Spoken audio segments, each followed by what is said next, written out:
Can you give me a chance to explain? Ang dami na nating nasaktang tao. Hindi natin sinasadya yun. Kahit na. Nasaktan pa rin sila. At hindi lang basta-basta tao. Yun pang pinakamalapit sa atin. I told you before, what about us? Why can't you understand? How can you even think that we can be happy knowing that we hurt two people?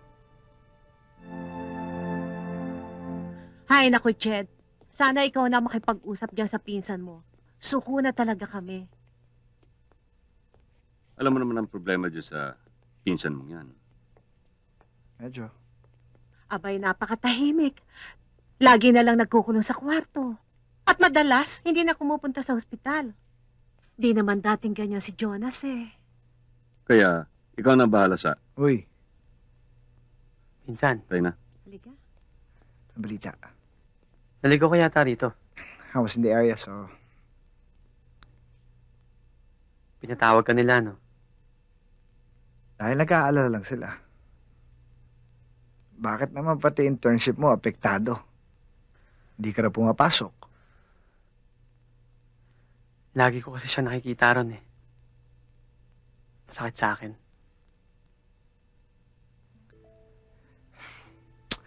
Ano ka ba? Jonas? Jed, alam ko na sasabihin mo eh. Let go. Alam mo, madaling sabihin yun eh. Pero ang hirap gawin. Tsaka hindi naman ako katulad mo expert eh.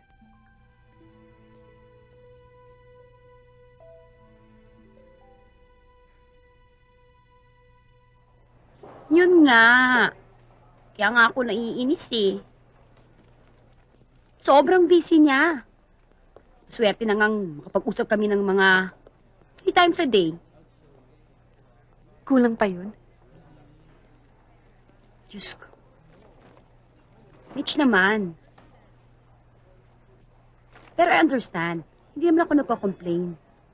Kasi, the Aries people, like the Virgo people, sobrang focused. Stubborn eh. Kaya lang,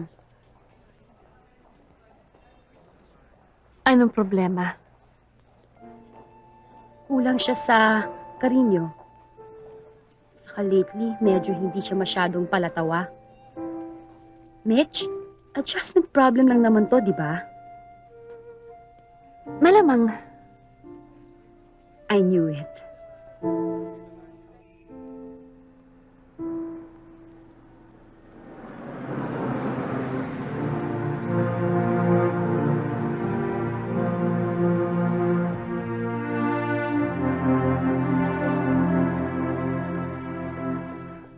Ano ba talaga problema?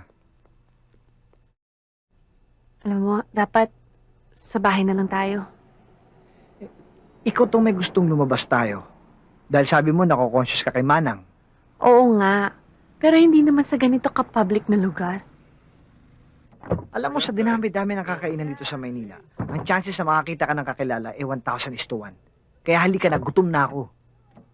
Baka nga mas gutom ka pa sa akin eh. Wait!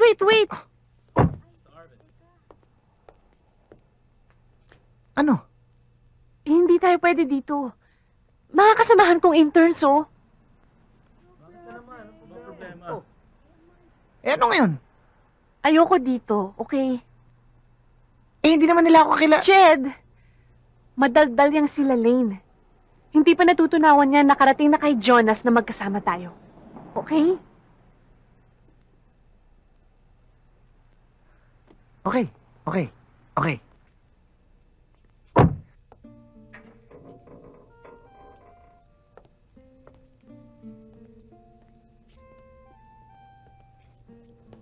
Mitch?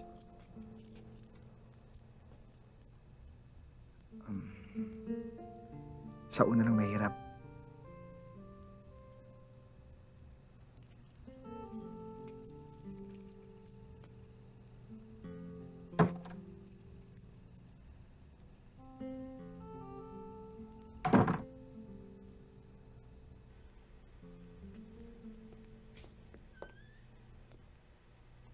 Hi, Manang! Oh, anong ginagawa mo rito? Si Mitch. Hindi ba kayo nagkausap? Nasa ospital, nagpapalit siya ng schedule dahil nilakad siya kagabi. Si Jadan sumundo sa kanya. Nandun si Jonas? Hindi, silang dalawa lang. Ginabi nga ng pag-uwi si Mitch eh. Ang akala ko nga kasama ka. Kahapon lang naman nung nagsama si Mitch at si Jed, di ba ho? Madalas tumawag dito yun. Ang akala ko nagpaplano kayo at magkakasama kayo.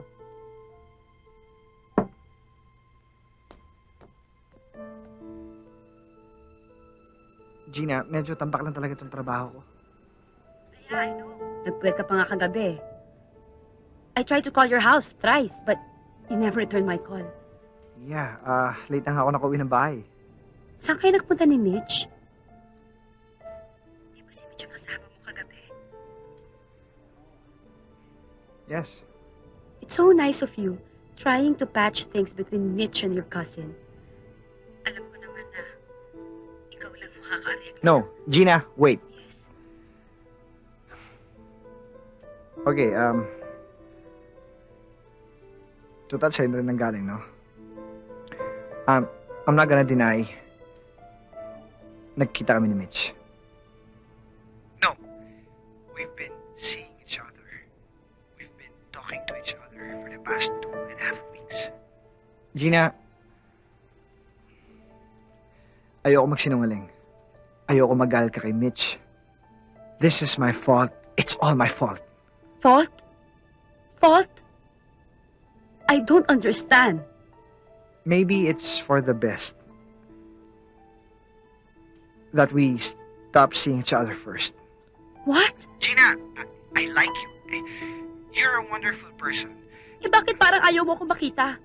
Parang ang feeling ko parang gusto mo akong i-dispatcha. No. Gina, it's not like that, huh? Because of Mitch. I knew it. It's because of Mitch. All the while, habang kasama ni Mitch ang cousin mo. No, Gina, you don't understand. Yes, I do understand. I'm not stupid, Jen. I'm not stupid. Kahit ano pang sabihin mo, pumayag si Mitch. Have a good day. No, Gina, wait.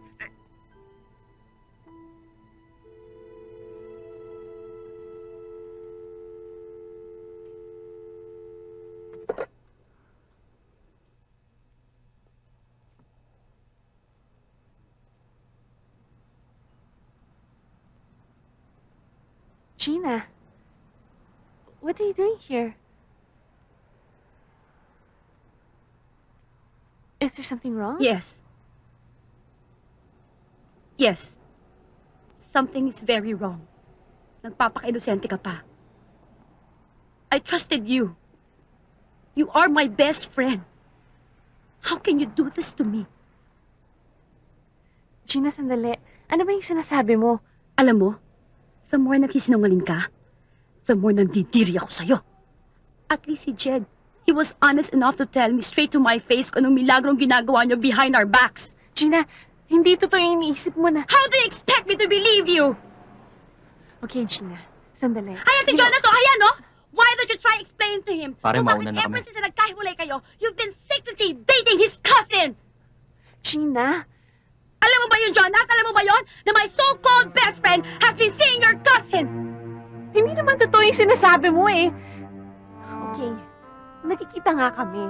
Pero Of all the people, ikaw pa, Mitch! Ikaw ang pinagkakatiwalaan ko.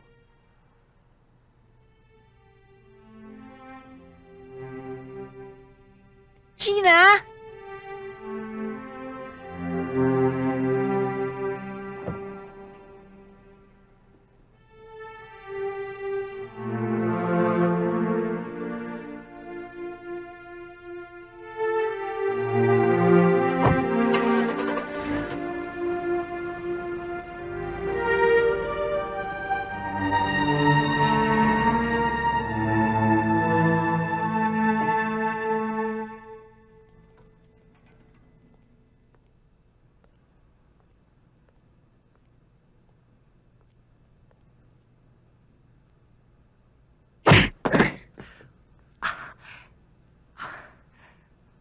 Sa lahat ng tao ko pa lulukuhin mo. Jonas, you don't Oo, understand. naiintindihan ko. Mas naiintindihan ko ng pagkatao mo. Let go, let go. Sure you wanted me to let her go. para malinis sa pagkakapasok mo kay Mitch. Pati ba naman ako?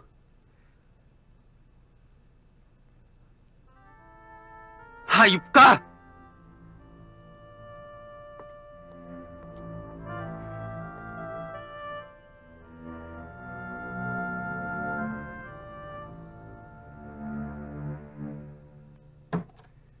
Reading po, Manang. Oh, paano ka? Ano nangyari sa mukha mo? Medyo na-aksidente lang po. Gising po ba si Mitch? Jed, siguro mas maigi, palipasin mo muna ang init ng ulo at sama ng loob ni Mitch. Ano po? Nagbiling kasi siya sa akin, ayaw ka raw niya munang makita o makausap.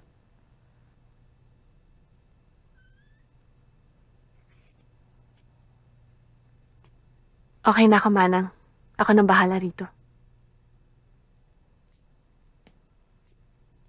Mitch, pwede ka ba makuusap sandali?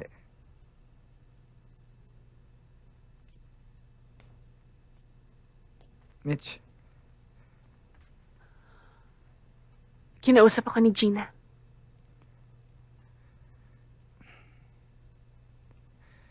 ako rin. Tama na, Jed. Can you give me a chance to explain? Ang dami na nating nasaktang tao. Hindi natin sinasadya yun. Kahit na. Nasaktan pa rin sila. At hindi lang basta-basta tao. Yun pang pinakamalapit sa atin. I told you before, what about us? Why can't you understand? How can you even think that we can be happy knowing that we hurt two people?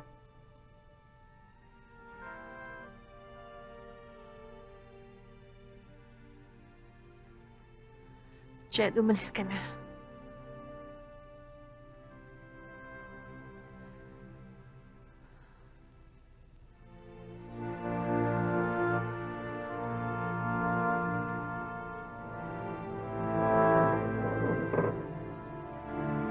Mitch, Jed, ayoko nang marinig. Why can't you just accept na may mga bagay na talagang hindi pwede?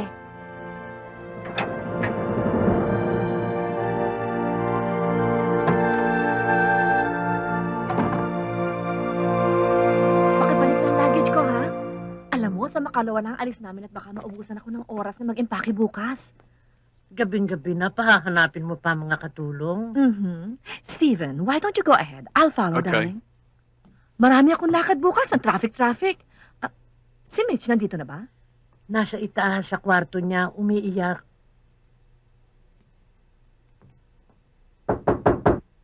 Mitch? Mitch! Ang mami mo ito. Papasukin mo ko.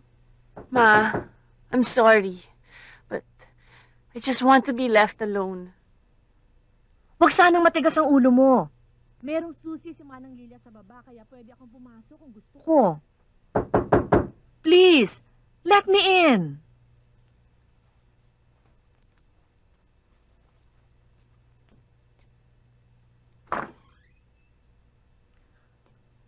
God, you look terrible.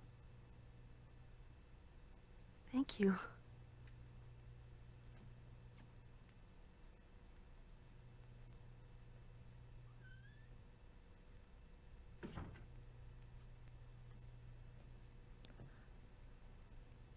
So what happened? Dahil ba sa boyfriend mo? Ayokong pag-usapan.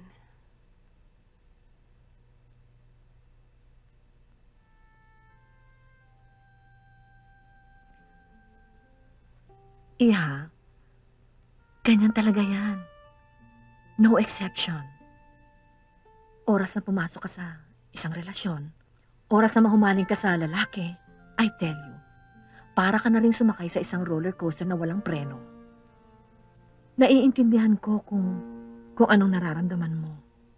Ang masakit pa niyan, this is not the first and last time na you will go through something like this. I've been through the worst. Gulo-gulo, Mami. Ang daming apektado. Well, darling, people will always think what they want to think. That's the way it is. Ang importante, ginagamit mo ang utak mo at alam mong tama ang ginagawa mo. To hell with what people think or say. Alam mo, karamihan ng namimintas dyan, naiinggit lang. Mommy, can I ask you a favor? Ano yun, Iha? Pwede ba, Mommy? Dito ka muna sa tabi ko. Kahit sandali lang.